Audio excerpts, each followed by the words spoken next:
ایوان صدر کے سابق ایڈوائزر ڈاکٹر فاروق عادل نے انکشاف کیا ہے کہ صدر ڈاکٹر عارف الوی نے آرمی ایکٹ اور آفیشیل سیکرٹ ترمیمی بل سے متعلق قانون دانوں سے مشاورت کی ہے، جس کے بعد ٹویٹ کی اور تنازع کھڑا ہو گیا۔ اے بی نیوز سے گفتگو کرتے ہوئے ڈاکٹر فاروق عادل نے مزید کہا کہ ٹویٹ کا مقصد آئین کے آرٹیکل 75 کے تحت فائدہ اٹھانا ہو سکتا ہے۔ ڈاکٹر فاروق عادل نے پرسنل سیکرٹری وقار احمد کی جانب سے بل تاحال ایوان صدر میں موجود ہونے کو معنی خیز قرار دیا ہے۔ یہ تو ممکن نہیں ہے کہ ایوان صدر مملکت کوئی آرڈر کریں اور اس کو کوئی تسلیم نہ کریں۔ بات یہ ہے کہ صدر پر اگر مستعفی ہونے کے لیے پریشر ہے تو وہ یا مستعفی ہوں یا وہ کہیں کہ میں استعفیٰ نہیں دوں گا جیسے نواز شریف نے کہا تھا، تو یہ کریں نا۔ یہ کیا کیا انہوں نے؟ یہ تو انہوں نے ملک کو تماشا بنا دیا۔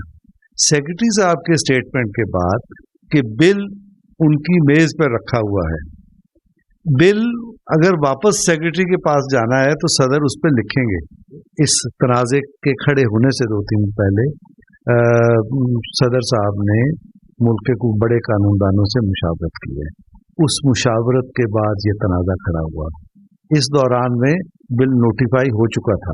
انہوں نے فائدہ اس چیز سے اٹھایا ہے کہ جو آرٹیکل 75 ہے اس میں یہی لکھا ہوا ہے نا کہ صدر یا تو اس کو واپس بھیج دے گا تو ریکنسیڈر کر لے گی پارلیمنٹ، اور اگر واپس نہیں کرے گا تو صدر کے پاس ہی پڑا ہوا ہے۔ اب یہاں آئین خاموش ہے کہ صدر کے پاس اگر پڑا رہے بل تو کیا وہ کنسیڈر ہوگا ایز اپرووڈ یا ڈس اپرووڈ؟